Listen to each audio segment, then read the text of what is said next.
Some people never move on. They just build new lives around old identities. And eventually, they mistake emotional preservation for growth.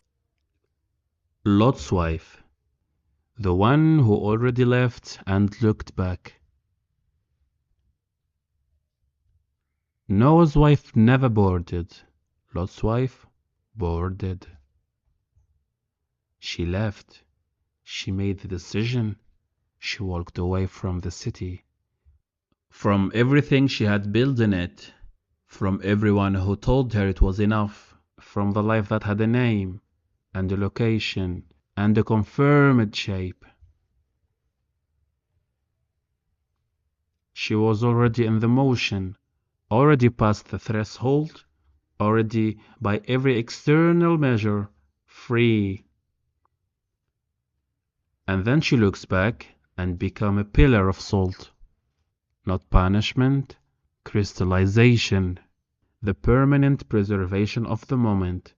The self chose its old location over its new direction. The state is different from everything that came before, because it's not about those who never started. It is about those who started and returned. Not in body, in attention. You know the difference between leaving a place and leaving a place while your attention is still entirely inside it. You can be standing in the new life, new city, new work, new relationship, new understanding, and still be, in every meaningful sense, in the old one, still measuring the new against the old, still checking whether the old city noticed you left, still waiting, without admitting you are waiting, for something from the old location to confirm that the departure was real. That waiting is the look back. The ego explains Lot's wife through a concept that the map calls rushd, not guidance in the religious sense, cognitive focus, the ability to gather the scattered elements of the mind into a single direction and hold them there long enough for something to become clear. Lot asks his people, "Is there not among you a Rashid man, not a religious man, not a believing man, a focused man? A man who can hold the direction without the pull of what he left behind, fragmented his attention at the moment it matters most?" Lot's wife could not do this, not because she lacked courage to live, she had already left, but because the old city still held the definition of who she was. And without that definition, forward felt like nothing. خلقناكم أطوارا. We created you in stages. Each stage requires you to release not just the place, but the self that was defined by the place. This is the part no one warns you about. You expect the difficulty of leaving, you prepare for the grief of loss, you understand that the old life will resist. What do you not expect is the specific vertigo of the self, that no longer has its old coordinates and has not yet found new ones. That vertigo, that terrifying openness, that moment when you are neither the old self nor yet the new one. It is not failure, it is the space between stages. It is exactly where you are supposed to be. Lot's wife looked back, not because she loved the city more than she loved the direction. She looked back because the vertigo felt like dying, and the city, even burning, felt like being alive. Here is what this looks like in the specific texture of a life. You entered something, a relationship, a belief, a version of yourself, something you had carried long enough to know it no longer fit. And you ended it genuinely, not in anger, in clarity, the kind of clarity that arises after years of honest examination. And then, 3 months later, 6 months later, 2 years later, you find yourself back in the conversation, not with the person, not with the belief, with the story of it.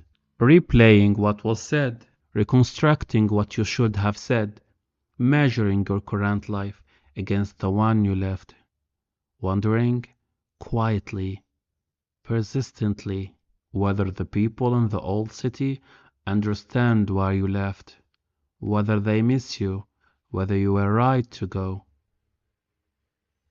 You left, and you are still there. That is Lot's wife, not the living, the look back. The map offers something here that I want to name carefully, because this is where the difference matters between awareness and self-punishment.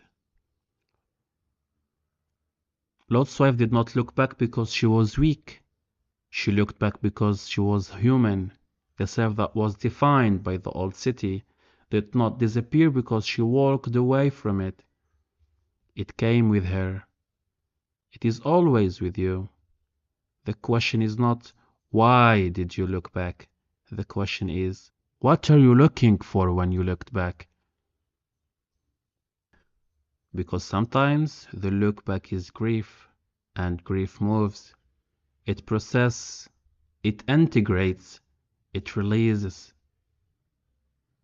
But sometimes the look back is search, a search for the confirmation that the self you left behind was real, was valuable, was seen, and that search does not move. It crystallizes. It turns the self into a monument to a location it has already left. Salt preserves, but it does not grow. The ego says something in the dialogue that I will not soften. Lot's wife is when the I refuses to focus, so as not to destroy the program it believes it has held since its beginning. Refuses to focus, not cannot, refuses. Because focus, real cognitive focus, the kind that holds a new direction long enough for it to become real, requires releasing the old city as the reference point. And the old city, even if you hated it, even if it hurts you, even if you left in the complete clarity, was at least known. The new direction is not yet known. It is only pointed toward. And pointing towards something unknown while releasing the known is the most structurally difficult thing the human mind is asked to do. Lot's wife is not a failure. She is a precise description of the hardest moment in any genuine change. The moment between who you were and who you are become, when both feel equally unreal. The question I leave you with is not about the past. It's not about right now.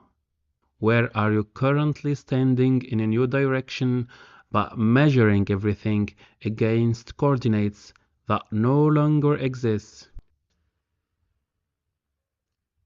Not to punish yourself for looking back, but to name the city clearly, because you cannot release what you have not named. And Lot's wife became salt, not in the moment she looked, but the moment the look became permanent. You are not salt yet, you are still moving. The direction is still there. It was there before the city. It will be there after it. The only question is whether you will keep walking toward it, or whether the pull of the known will ask for one more look and find you willing.